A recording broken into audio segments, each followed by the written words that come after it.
L'ex-international belge, qui a fait la fierté de la Serie A pendant des années, se retrouve au cœur d'une enquête criminelle internationale. Bien qu'il ait été arrêté lors d'une perquisition, les autorités n'ont pas retenu contre lui de charges liées directement à la drogue. Pourtant, l'enquête révèle que Raja Nainggolan est suspecté d'avoir participé d'une manière ou d'une autre à un réseau criminel lié au trafic de cocaïne. That was great.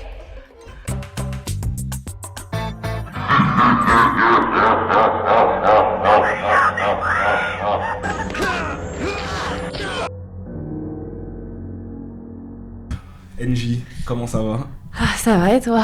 Ça va. Dis, NJ, tu sais très bien à quel point j'aime le foot, franchement. Aujourd'hui, on va rendre hommage au monde du foot. Bon, après, c'est vrai qu'il y a des meilleurs hommages. C'est vrai, il y a des meilleurs hommages au monde du foot, mais écoute, t'es juste là. Je sais pas si tu connais Raja Nainggolan, NJ. Je connais deux noms. Belle d'origine indonésienne. Raja Nainggolan numéro 4. Je vois, mais le jeu, je sais pas te dire si... Si je te dis grosse frappe de mammouth, non ? Ah non. Bon. Moi, je suis Barça. En vrai, dites-nous en commentaire, vous supportez quelle équipe. Et fuck le Barça tous les Non. jours. Franchement, vive le Bayern.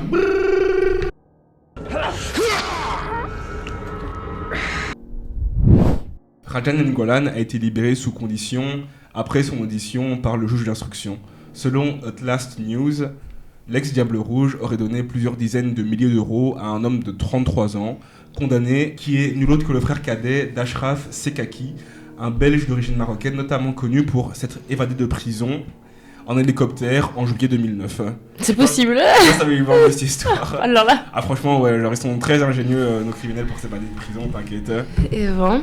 Même dans Prison Break, quand genre ils s'évadent de prison, bah en vrai, ces techniques-là ont été faites maintes et maintes fois, mais bon.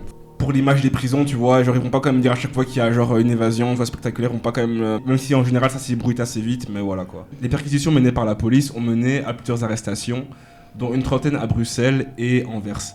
Parmi ces arrestations, il y a notre fameux Raja Nainggolan. En fait, Raja n'est pas impliqué dans le trafic directement. En fait, on le suspecte de donner des sommes importantes à ceux qui gèrent le réseau, justement.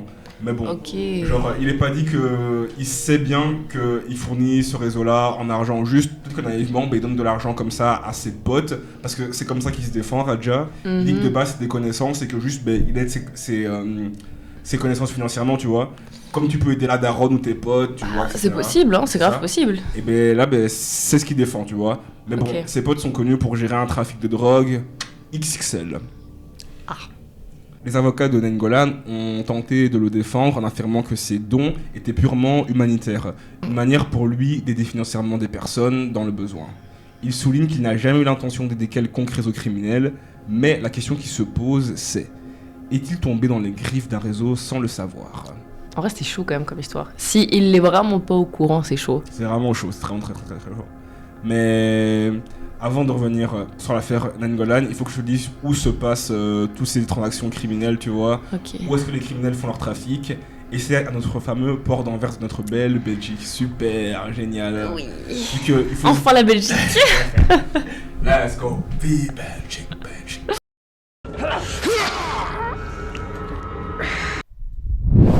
Il faut se dire que franchement, faire transiter la drogue par conteneur, c'est... Après ici, on donne pas des astuces pour faire transiter la drogue, juste on dit les faits, c'est tout. Hein. Juste, on aime les conteneurs. Les jeunes, restez loin des drogues, hein, c'est pas bien. Hein. Attention, hein, c'est pas bien. Du coup, en fait, il faut se dire que franchement, faire transiter la drogue par conteneur, en vrai, c'est un des meilleurs moyens pour les trafiquants d'aujourd'hui. Parce qu'en fait, les conteneurs, il faut se dire que, mis à part celui qui envoie et le destinataire, personne ne sait ce qu'il y a dans le conteneur, tu vois. Mais bon, après, il faut se dire que quand même, que malgré tout, les autorités contrôlent quand même les conteneurs qui transitent dans le port d'Anvers, pas déconner, à hauteur de 2%. Voilà. Du coup, tentez-le. Il y a moyen ça passe. En vrai, il y a quand même ça passe. Le port d'Anvers, situé en Belgique, ce port est l'un des plus grands et les plus actifs d'Europe, mais aussi une véritable porte d'entrée pour la cocaïne venant d'Amérique du Sud. En 2024, les autorités belges ont saisi 44 tonnes de cocaïne dans ce port, un chiffre impressionnant, bien qu'en baisse par rapport à l'année précédente. Mais ce n'est pas juste la quantité qui impressionne, c'est la façon dont ces stupéfiants sont acheminés. Le trafic est organisé par des réseaux criminels internationaux qui utilisent des méthodes de plus en plus sophistiquées pour passer à travers les mailles des contrôles douaniers. Ces drogues arrivent dans les conteneurs, souvent dissimulés parmi d'autres marchandises, rendant une détection particulièrement complexe. Même si des progrès ont été réalisés pour renforcer les contrôles, le trafic continue à prospérer. Pour te dire, par exemple, l'année dernière, il y avait eu 100 tonnes de cocaïne qui avaient été saisies par les trafiquants, ce qui leur fait quand même bien chier, tu peux imaginer, genre ils perdent de l'argent, ça leur fait bien chier, donc chaque fois, ils trouvent à chaque fois des nouvelles méthodes pour faire transiter la drogue, et franchement, ils sont très ingénieux, genre vraiment ça ne s'arrête jamais, c'est une dinguerie. Et moi, ce que je trouve chaud, c'est que du coup, la police en avait dit 2% qu'elle arrivait, et tout ça de tonnes. Donc imagine si on est à 100% combien de tonnes de drogue il y a. Ouais. C'est pas possible. Parce que là, il faut se dire que genre en plus c'est que la cocaïne. Du coup, ouais, c'est ça. Les autres, non, c'est une dinguerie. Selon les informations qui nous parviennent, de grosses quantités de stupéfiants sont passées à travers les filets. On le sait car la quantité n'a pas diminué et les prix non plus. Cela veut notamment dire qu'il y a un déplacement vers d'autres grands ports européens, comme en France, mais aussi vers les plus petits ports et même les aéroports. Ainsi, avec une tonne de cocaïne saisie en 2024, l'aéroport de Zaventem a vu les quantités saisies multipliées par 5 en un an. Là encore, c'est qu'une petite partie qui confisque. Donc, imagine si vraiment ils faisaient leur contrôle comme il faut. Si les autorités faisaient leur contrôle comme il faut, genre le nombre de tonnes.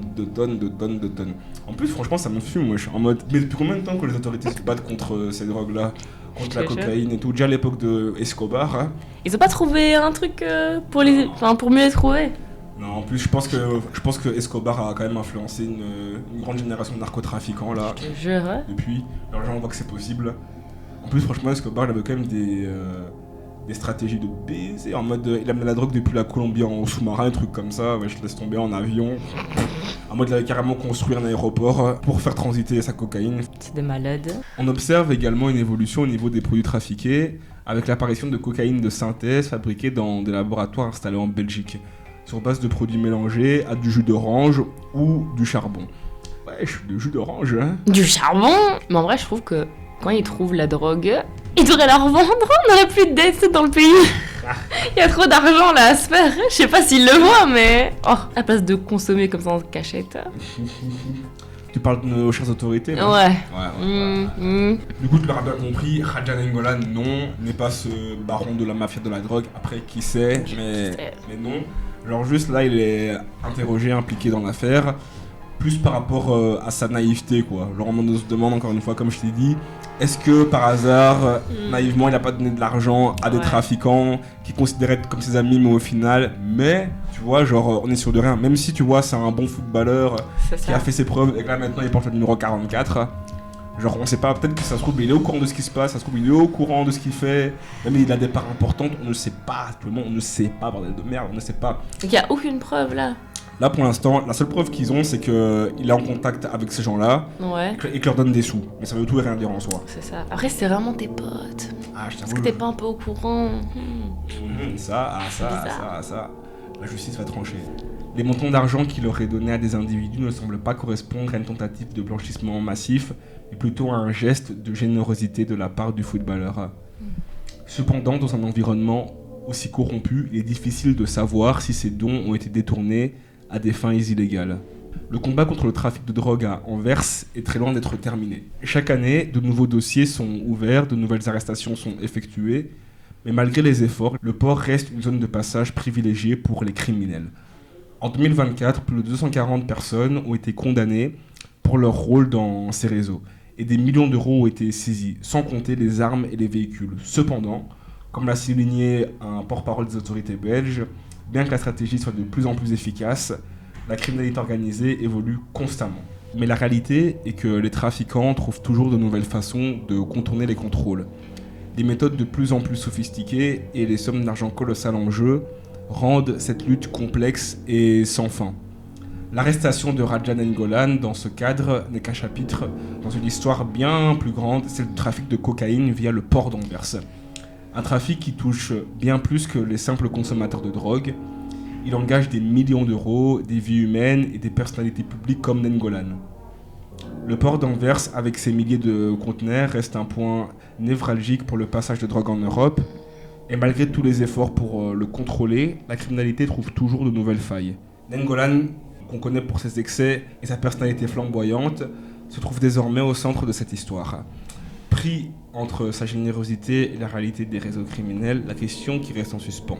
A-t-il été complice involontaire ou simplement une victime dans ce vaste système de corruption et de trafic?